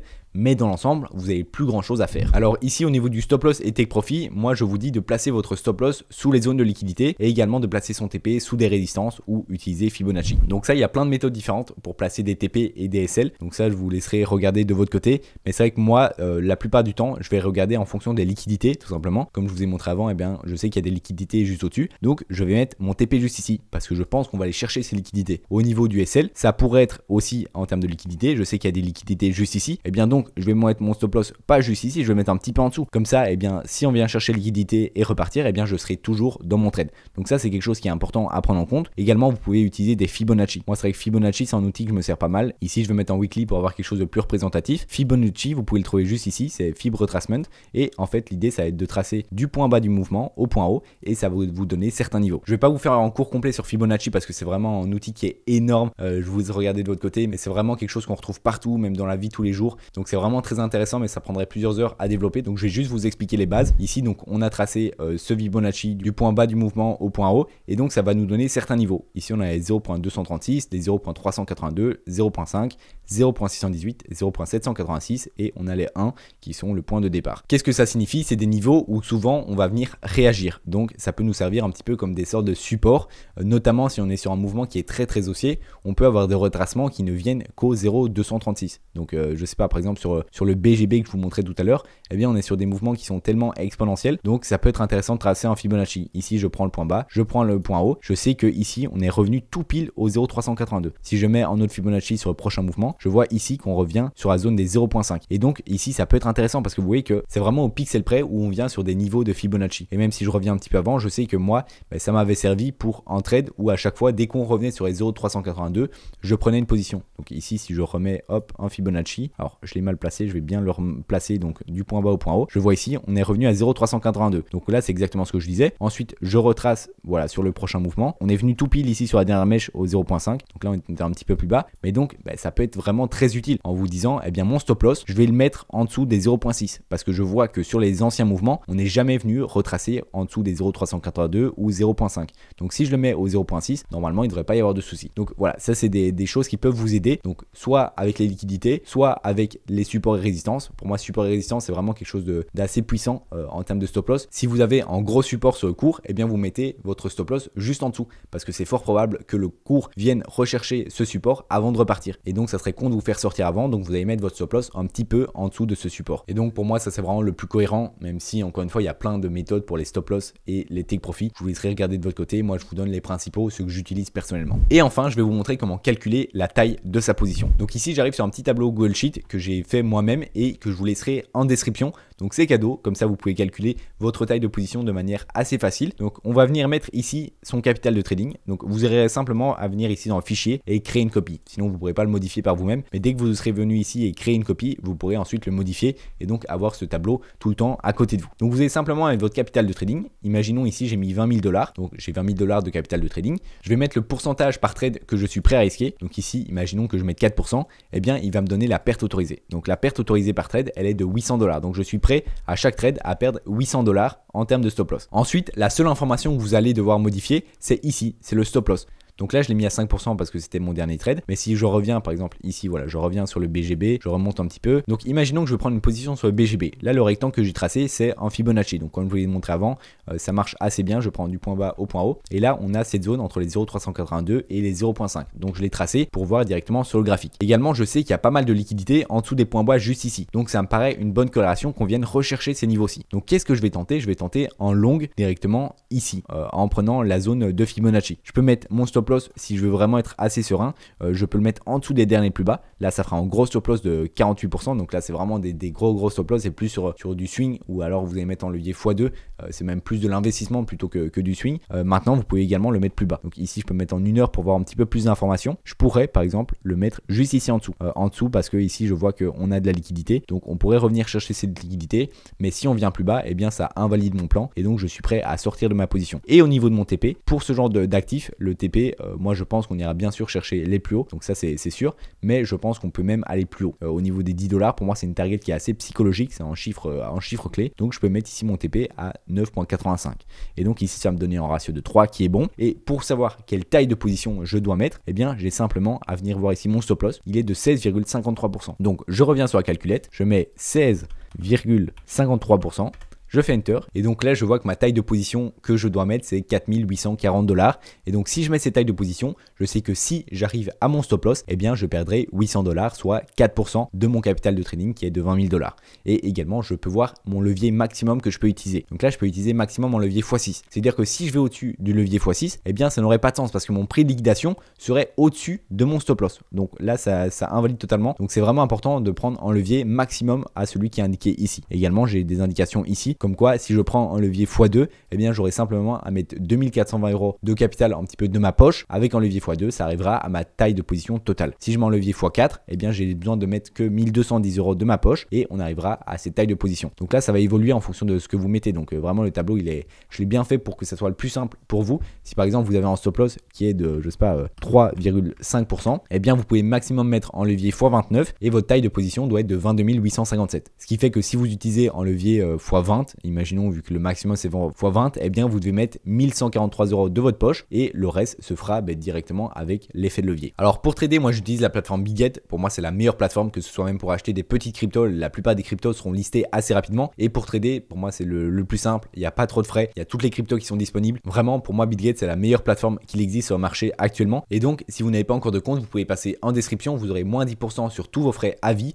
ainsi que des bonus allant jusqu'à 8000 $ selon votre dépôt. Et donc dès que vous aurez créé votre compte, vous pourrez venir ici sur Futur et puis Futur USDT M. C'est pour trader directement avec du levier. Et donc vous arrivez sur une interface comme celle-ci avec le graphique qui est ici à gauche, le carnet d'ordre ici, donc ça montre les ordres qui sont en attente, donc les ordres à la hausse et à la baisse. Et le plus important, c'est le panneau juste ici à droite qui va vous permettre d'ouvrir en trade. Donc la première chose, c'est ici, je vois isolé. Si je clique, je peux choisir soit isolé, soit croisé. En isolé, eh bien vous allez mettre une certaine partie de votre poche pour directement ouvrir la position. Et si jamais vous faites liquider, ça veut dire que par exemple vous mettez en levier x5, donc votre liquidation sera 20% en dessous du cours. Si vous vous faites liquider, eh bien la plateforme va reprendre tout votre argent et vous aurez donc plus accès, vous aurez perdu l'argent que vous aurez mis au départ. Alors que si vous mettez en croisé, eh bien ça va utiliser comme un pot global avec toutes les positions qui sont ouvertes en cours. Et donc si jamais le prix de l'actif va en dessous de votre niveau de liquidation, la position peut continuer à être ouverte et en fait la plateforme va aller piocher dans votre portefeuille. Donc c'est plus risqué de se mettre en croisé, donc je vous conseille vraiment de rester en isolé. Comme ça, vous mettez une certaine somme dans votre trade et vous savez que la plateforme peut prendre ça au maximum si jamais vous arrivez à votre niveau de liquidation, mais elle ne pourra pas prendre plus. Donc c'est beaucoup plus sécurisé parce que si vous n'êtes pas un expert, le croisé ça va vraiment pas être intéressant.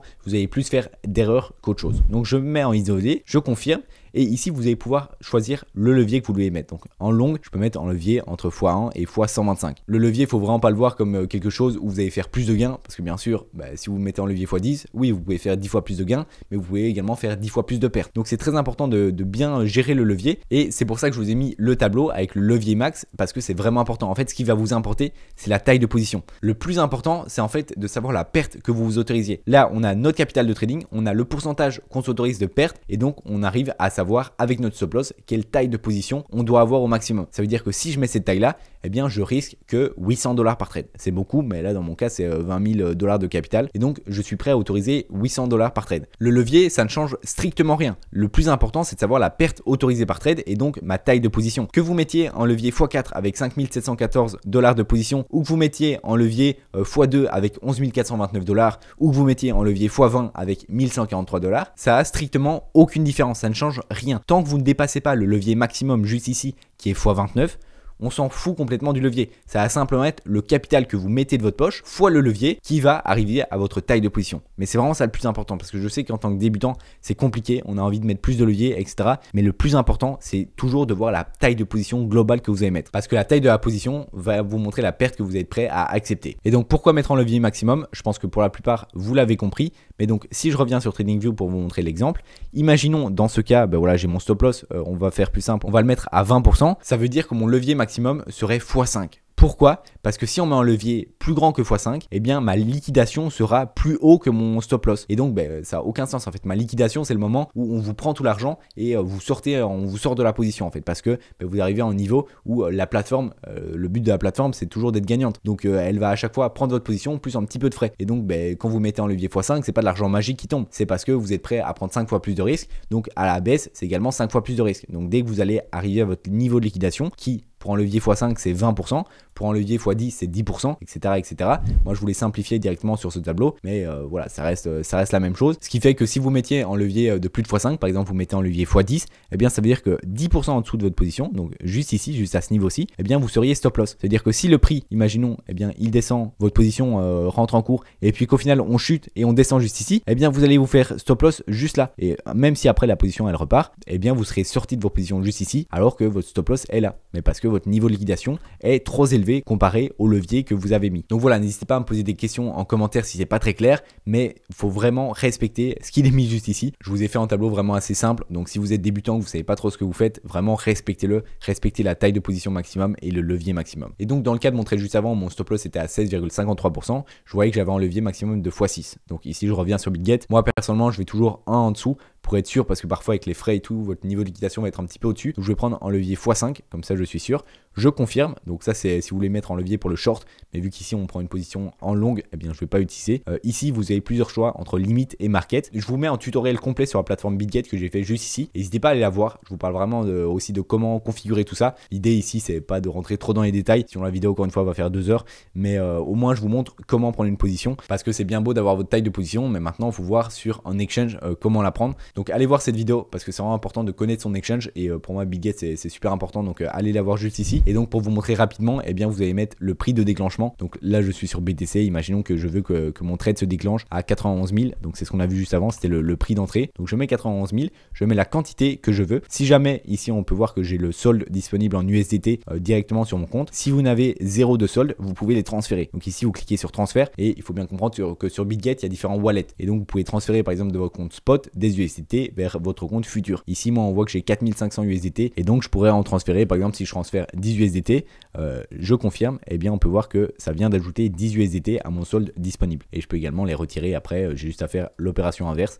Mais donc voilà, ici je vois que j'ai un solde qui est disponible, et donc à partir de ce solde, eh bien je peux ouvrir une position plus ou moins grosse. On peut voir ici le coût qui est mis juste ici, donc si je mets à 100%, je peux voir que le coût ça sera 3668 USDT, donc c'est le montant que j'ai disponible. Mais donc ça c'est l'argent que je vais mettre de ma poche, faut pas oublier de le multiplier par l'effet de levier, donc qui est x5. Donc on peut revenir sur mon tableau, ici j'ai décidé de mettre en levier x5, donc il est mis ici que je dois mettre 968 $ de ma poche pour arriver à ma position globale. Donc je retourne ici et je dois mettre 968 $. Donc soit je peux utiliser le slider comme ici, sinon je change la valeur en BTC et je mets le coût en USDT. Et ici j'ai simplement à cliquer, et donc je pourrais mettre directement 962, comme ça ça me donnera exactement la quantité que je veux allouer, et j'ai simplement maintenant à mettre ouvrir le long, et donc on peut voir que mon prix de déclenchement sera bien à 91 000 $. Je mets ouvrir, là ça met un petit récapitulatif, comme quoi mon prix d'entrée c'est 91 000, que le cours actuel est à 95 14 000. La quantité, c'est un BTC et donc ça revient au final à la taille de ma position globale, que la marge, donc ça c'est l'argent que je mets de ma poche, est de 946 $, et que le prix liquidation estimé, donc ça c'est bien important, c'est 73 000 $.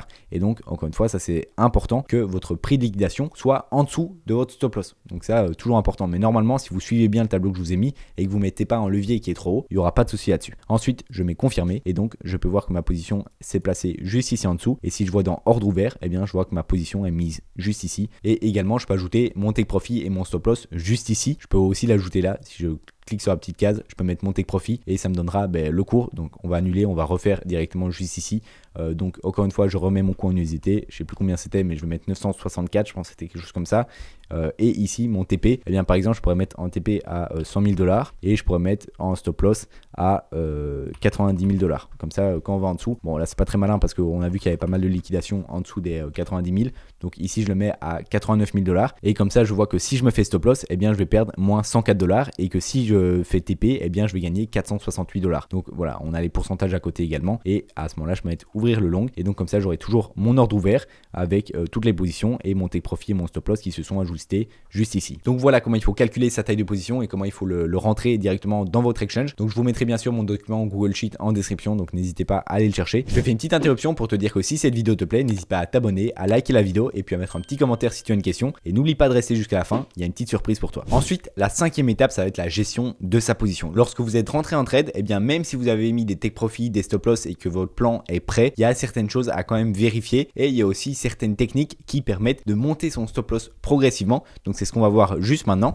La première chose à faire, ça va être de mettre des alertes. Si vous voulez pas rester tout le temps devant les graphiques, eh bien vous allez venir sur TradingView et vous allez mettre des alertes. Par exemple, je reprends l'exemple ici sur BGB, eh bien je peux mettre des alertes en dessous des plus bas. Comme ça, je sais que si on casse les plus bas, eh bien mon trade va sûrement être pris, ou alors à l'endroit de ma prise de position. Si je sais que voilà, j'avais mis ma position ici à 6,54, eh bien je peux venir ici à ce niveau-là, appuyer sur le petit plus et mettre ajouter une alerte. Et comme ça, eh bien j'ai une alerte qui s'est ajoutée ici et je la recevrai directement lorsque le cours viendra toucher ce niveau.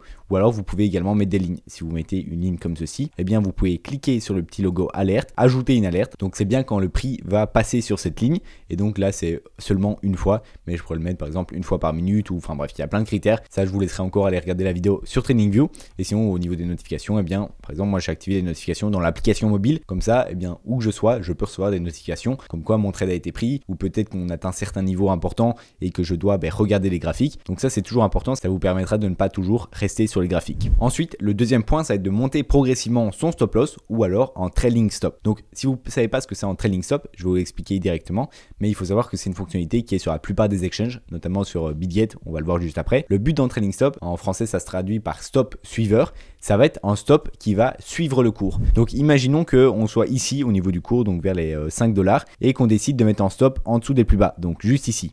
Eh bien le stop suiveur, qu'est-ce qu'il va faire? C'est qu'il va suivre le cours à un certain pourcentage. Donc imaginons qu'on met en stop suiveur 5% en dessous du cours, eh bien imaginons on le lance juste ici, on va aller à 5%, et donc mon stop suiveur va se mettre juste ici à 5%. Et pendant que le cours va évoluer, eh bien le stop suiveur va également évoluer. Ça veut dire que sur le graphique on va monter, eh bien le stop suiveur va également monter sur le cours. Donc il faut vraiment se dire que c'est comme si c'était voilà le cours qui monte, et on va avoir le stop suiveur derrière qui va s'adapter. Et lorsqu'on baisse, eh bien il va rester au même niveau. Et donc ce qui fait qu'on va rester à 5%. Mais si à un moment donné on a une baisse plus brutale, eh bien le stop suiveur il va monter et puis il va rester 5%. Et donc à ce moment-là, dès qu'on va croiser, eh bien il va sortir de la position. Ça permet quoi? Ça permet de profiter du mouvement sur toute sa hausse tant qu'on ne fait pas des gros retracements. Et c'est seulement si on fait un retracement, là dans notre cas on a parlé de 5%, mais vous pouvez mettre le stop suiveur à 10% ou à 15%. Et donc c'est seulement si on fait un gros retracement de 5, 10 ou 15%, la valeur que vous avez mise auparavant, que à ce moment-là il va nous sortir du trade. Donc bien sûr vous n'aurez pas le top parfait parce que vous aurez le top moins le pourcentage que vous avez mis, mais au moins ça vous permet de profiter d'un mouvement beaucoup plus grand. Donc ça c'est sûr que c'est pas mal utilisé, notamment si vous dites je vais prendre en take profit à ce niveau-là, rien ne vous empêche de mettre en stop suiveur. Ça veut dire que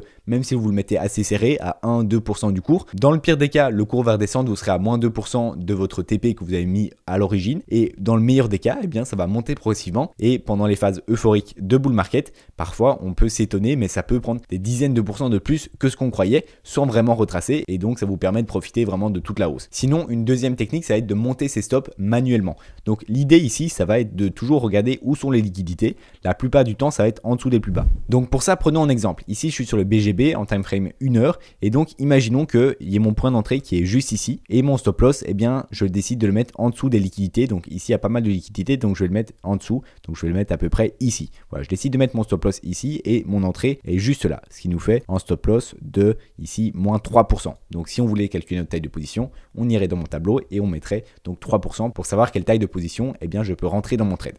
Ensuite, eh bien, le cours il va évoluer. Donc là, on va le faire aller. Hop, donc on sait très bien que mon stop loss est juste ici. Là, je vois que le cours évolue. Donc je pourrais manager mon trade tout simplement. Je vais attendre encore un petit peu. Ok, donc là, on voit que le cours part vraiment haut. Ça serait vraiment con qu'on ait en retournement et que donc on vienne au final chercher mon stop loss et que je perde de l'argent alors que le trade là, il est vraiment en positif. Donc ce que la plupart des gens vont faire, c'est déjà monter son stop loss à son point d'entrée, juste un tout petit peu au-dessus. Comme ça permet de régler en même temps les frais et ça veut dire que là, vous êtes break-even. C'est pour ça qu'on appelle ça BE parce que vous avez plus de risque de perte en fait. Soit votre trade, eh bien, il revient à break-even et alors ça vous sort de votre position avec zéro perte, juste quelques bénéfices pour les frais, ou alors, eh bien, le trade continue à monter et alors tout le monde est content. Donc ça, c'est vrai que c'est une technique qui est pas mal utilisée et je vous conseille vraiment de la faire. Quand votre trade est en sécurité, n'hésitez pas à monter le SL directement à votre point d'entrée. Et quand c'est comme ça, eh bien, comme je vous l'ai dit auparavant, si votre position est sécurisée et que vous ne pouvez plus perdre, alors vous pouvez décider d'en rouvrir une deuxième, mais pas avant que vous ayez monté votre stop loss à votre point d'entrée. Donc là, ce qu'on pourrait faire, c'est remonter à notre point d'entrée ou alors remonter sur des liquidités. Par exemple, ici, je vois qu'il y a pas mal de liquidités ici. Moi, souvent, ce que je fais, ça va être de ne pas me mettre en dessous des derniers plus bas, mais les avant-derniers plus bas. Parce que les derniers plus bas, c'est là où il y a le plus de liquidités, où les gens mettent en fait leur liquidation ou leur stop loss. Et donc, si le cours redescend, eh bien, c'est souvent les premières liquidités qu'on va aller rechercher. Donc moi, personnellement, je décide toujours de mettre mon stop loss un petit peu en dessous, derrière le deuxième plus bas. Donc, je le mettrai juste ici. Et ce qui fait que notre stop loss, donc SL, stop loss, se transforme en SP, en stop profit. Donc je peux d'ailleurs même modifier le nom. Et c'était anciennement en stop loss et maintenant c'est en stop profit. Parce que si on revient sur le cours, eh bien vu que mon point d'entrée est beaucoup plus bas, ça me fera prendre des profits en sortant de la position. Donc voilà, imaginons je suis comme ça, je continue à lancer. Ok, on voit ce que le graphique fait. Donc ici, si j'avais mis mon stop juste ici, pour l'instant, ça aurait été. Mais on n'est pas très loin quand même d'aller chercher la liquidité. Je continue. Ok, donc pour moi, là, le trade, il évolue bien. Ce que je peux faire, c'est encore une fois bouger mon stop loss pour voilà, me sécuriser. Donc là, je peux reprendre mon stop loss et je viendrai le mettre ici en dessous des plus bas. Je ne vais pas prendre la mèche en compte, mais je viendrai me mettre ici en dessous des plus bas. La plupart des gens, ce qu'ils viendraient faire, c'est se mettre juste ici. Mais voilà, là, c'est là où il y a le plus de liquidité et donc je préfère me mettre un petit peu plus bas. De toute façon, même si je me fais stop loss ici, je suis sur un trade avec de beaux gains. Ensuite, je continue. Ok, donc là, on remonte. Donc là, je peux remonter au plus haut, juste au-dessus. Donc je reviens juste là et ainsi de suite. Et en fait, comme ça vous permet de sécuriser une position pendant longtemps, en fait, de manager votre position tant que le cours ne se retourne pas, tant qu'on ne voit pas en réel retournement de tendance, eh bien, vous continuez à prendre des profits. Alors, vous pouvez toujours avoir des targets de vente où vous allez prendre quelques pourcents, 10, 15, 20%, mais c'est vrai que moi, la plupart de mes trades, eh bien, je n'ai pas vraiment de TP défini. Je vais tout simplement monter mon stop loss au fur et à mesure, comme ça, je profite du mouvement entier. Et donc là, si je continue, on va pas faire tout le mouvement parce que je sais en plus que c'est un mouvement qui va assez haut. Mais donc, pour l'instant, je me fais toujours pas prendre. Vous voyez que, là je mets en pause, vous voyez que ici, si j'avais mis mon stop loss juste en dessous des derniers plus bas, donc juste là ou même juste ici, eh bien le cours est revenu chercher toutes ces liquidités. Donc je me serais fait sortir de position. Et quand on connaît le mouvement qui va venir après, c'est vraiment dommage. Donc c'est pour ça que moi j'aime toujours bien prendre un petit peu de sécurité.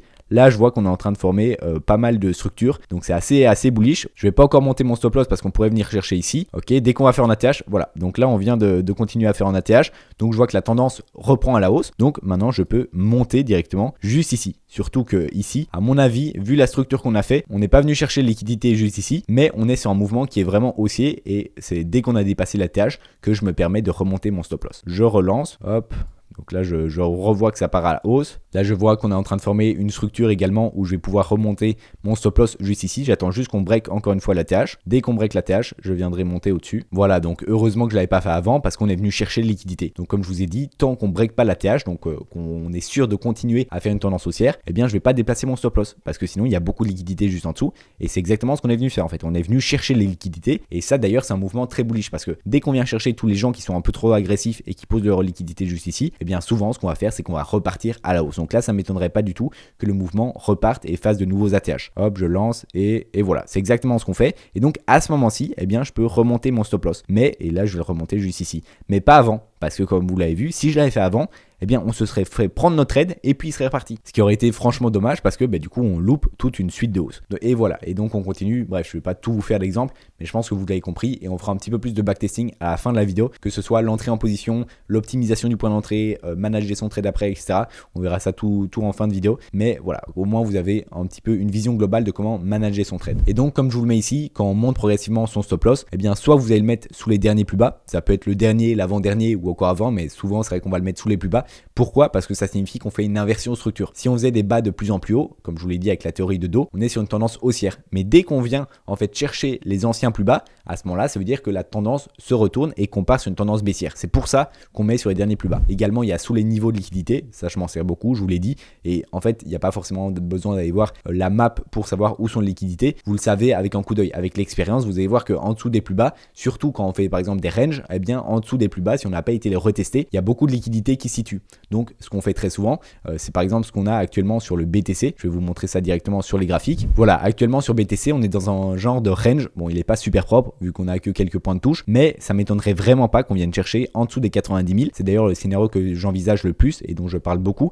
parce que en fait ça serait la structure la plus bullish, et étant donné qu'il y a énormément de liquidité en dessous, eh bien on viendrait ici comme ça, on vient chercher la liquidité avant de repartir et de partir en ATH. C'est exactement ce qu'on a fait sur le BGB, ce que je vous ai montré juste avant, et c'est vraiment les structures qui sont les plus communes pour venir chercher toute la liquidité, décharger le train avant de repartir. Et donc ça, vous allez voir qu'avec l'expérience, eh bien vous le voyez tout de suite. Vous voyez tout de suite que ici on a des mèches qui viennent jamais retester le plus bas, et donc qu'il y a pas mal de liquidités qui attendent et que c'est donc un bon niveau, par exemple pour prendre une position. Vous prenez une position juste ici avec directement comme target le haut du range ou encore plus haut. Vous pouvez également manager votre stop loss comme je vous l'ai dit, et donc pas avoir de target forcément précise. Et puis au niveau du stop loss, soit vous les mettez en dessous des mèches ici, soit vous attendez qu'il y ait un petit W pour pouvoir mettre un stop loss un petit peu plus serré et donc être sûr qu'on va réintégrer avant de repartir à la hausse. Et également, je vous conseille de sortir par palier, surtout si vous faites du swing et de l'intraday aussi, mais du scalping, c'est vrai que ça va souvent être sur des unités plus courtes, donc vous n'allez pas vraiment avoir cette notion de sortir par palier. Et d'ailleurs, la gestion aussi du stop loss, où vous allez remonter votre stop loss progressivement, c'est plus pour du swing. Moi, c'est ce que je préfère faire parce que pour moi, le swing, c'est vraiment le meilleur ratio entre le temps que vous allez y passer et les gains potentiels que vous pouvez gagner. Et donc ici, sortir par palier, je vous donne 3 exemples. Il y a tout d'abord la méthode SHAD. Donc qu'est-ce que la méthode SHAD? C'est une méthode qui va vous permettre de sortir la moitié de vos bénéfices dès qu'on fait x2. Voilà, donc je vous montre un exemple concret ici sur un graphique. Donc imaginons que vous avez acheté à 10 $. On va dire que vous avez acheté 100 unités. Eh bien, dès que ça va arriver à 20 $, vous allez revendre 50. Donc 50 unités à 20 $. Et puis dès que vous allez arriver à 40, vous allez revendre la moitié de ce qui vous reste, donc 25. Puis dès que vous allez à 80, la moitié de ce qui vous reste, donc 12,5, etc., etc. Ce qui veut dire qu'à chaque fois, vous preniez des profits quand ça fait x2. Et donc ça, c'est une technique surtout pour les altcoins, des altcoins qui sont très volatiles. Ce que vous pouvez faire, ça va être directement de prévoir vos ordres à l'avance et ça permet d'aller beaucoup plus vite. Ça peut être x2, mais ça peut être aussi x 0,5. Ça, c'est une technique qui est surtout connue pour de l'investissement, peut-être aussi sur du swing, mais ça sera moins le cas pour du trading à court terme. Sinon, il y a Fibonacci aussi qui est très utile. Moi, je vous ai surtout montré sur des points d'entrée quand on vient retracer à certains niveaux, mais vous pouvez également l'utiliser comme point de sortie. Vous pouvez utiliser soit en retracement de Fibonacci en venant du top au plus bas du mouvement et ça va vous donner des targets comme les 1.618, 2.618, 318 et 4.618, ou alors vous pouvez prendre l'extension de Fibonacci où vous allez prendre les plus bas du dernier mouvement, le top de ce mouvement là et puis les derniers plus bas, et ça va vous donner également quelques targets, notamment les 1.618. C'est souvent la première target qu'on vise, surtout pour des actifs comme le BTC. On va souvent pas aller trop au-dessus, notamment les 2.618, 3.618 et 4.236. C'est plus pour des altcoins qui sont très volatiles, et donc là on peut faire des mouvements de prix qui sont beaucoup plus grands, mais pour BTC on va souvent se limiter à 1.118 qui sont déjà des très belles targets. Par exemple, pour ce mouvement-ci, ça fait les 143 000 $, ce qui je pense est probable dans les semaines à venir. Et sinon, vous pouvez également sortir sur des résistances. Ça, c'est ce qui marche le mieux. Maintenant, il faut un graphique où il y a un historique de prix et il y a des résistances. Mais si vous voyez qu'il y a beaucoup de résistances à un certain niveau, que le prix a beaucoup réagi sur ces niveaux, ça peut être intéressant de mettre en ordre de vente un petit peu en dessous. Et sinon, le plus important pour tout ce qui est de la gestion de sa position, ça va être l'émotion et la discipline. Il faut essayer de rester le plus rationnel possible et de suivre son plan. Même si vous allez manager votre position en montant vos stop loss, etc., eh bien, l'émotion et la discipline, ça va être 90% du trading. La plupart des traders, comme je vous le disais, eh bien, ils ont une mauvaise gestion de position et la plupart du temps, ça vient avec les émotions. Vous n'arrivez pas à contrôler vos émotions et donc vous mettez des plus grosses tailles de position ou alors vous relancez des trades, vous faites du revenge trading, etc., etc. Et donc, vraiment, les émotions et la discipline, c'est le plus important. Dès que vous avez gagné en trade, peut-être faites une pause sur les graphiques. Dès que vous faites une perte, n'essayez pas de combler cette perte en rouvrant d'autres trades, etc. L'idée, c'est vraiment de respecter votre risque et ça passe par les émotions. Et maintenant, 6e étape que vous pourrez faire directement après cette vidéo, c'est le backtesting. maintenant que vous savez comment entrer en position, choisir en actif, gérer sa position, etc., eh bien, il faut que vous testiez et que vous entraîniez votre stratégie sur les graphiques. Et pour ça, le backtesting, c'est vraiment super utile. Comme je le dis ici, l'utilité, c'est de vérifier sa stratégie, c'est de s'entraîner avant de passer au réel et c'est surtout d'optimiser sa stratégie. Si vous voyez que la plupart de vos positions, eh bien, vous mettez votre stop loss un petit peu trop serré et que si vous le mettiez un petit peu plus bas, soit en dessous des derniers plus bas, soit encore avant, eh bien, vous ferez plus de gains. À ce moment-là, ça peut être intéressant d'analyser les résultats et de s'adapter en fonction. Pour les étapes clés, eh bien, vous devez utiliser un outil de backtesting. Moi, j'utilise TradingView, c'est vraiment le plus connu. Il vous faudra simplement un abonnement parce que je pense que la fonction replay, elle n'est pas disponible si vous n'avez pas d'abonnement TradingView. Donc, l'idée, c'est que quand vous êtes sur TradingView, vous prenez un actif que par la suite vous avez tradé et vous venez ici sur le bouton replay. Donc, ça va vous permettre de revenir dans le temps. Donc, par exemple, je reviens juste ici et je peux me mettre sur des timeframes plus petites, par exemple en 1 heure, comme ça, j'aurai un peu plus d'aperçu et ça va vous permettre donc de backtester. Backtester, c'est simplement essayer votre stratégie dans des conditions du passé pour voir si ça fonctionne, si votre stratégie produit réellement des résultats. Et pour ça, vous pouvez d'ailleurs vous aider ici avec sell et buy. Ça va vous permettre de vous dire, ok, si maintenant je veux rentrer en position, je veux rentrer en achat et donc je vais mettre combien de quantité par rapport à l'actif. Donc là, par exemple, avec le graphique que je vois, j'ai l'impression qu'on est venu chercher les liquidités, voilà, juste en dessous. Donc on a fait des plus bas. Je suis sur une tendance qui est haussière à court terme. Là, on est en train de faire des W dans des W, donc c'est pas mal. Je pourrais rentrer en trade, par exemple, quand on vient clôturer en 1 heure au-dessus de cette position. Et je viendrai donc mettre mon long juste ici. Mon stop loss, je viendrai le mettre en dessous des plus bas. Donc là, pour le coup, ça fera un gros stop loss avec 10%. Donc d'ailleurs, n'oubliez pas d'aller voir la calculatrice pour voir quelle est la taille de position que vous devez mettre pour avoir un risque qui est adapté à votre profil. La target, si je regarde un petit peu, on a pas mal de volume et de résistance ici où je vois que le prix a pas mal réagi. Voilà, là, je fais vraiment une analyse très rapide. Normalement, il faut aller beaucoup plus dans les détails avec tout ce que je vous ai dit juste avant. Mais l'idée là, c'est de vous montrer comment ça marche.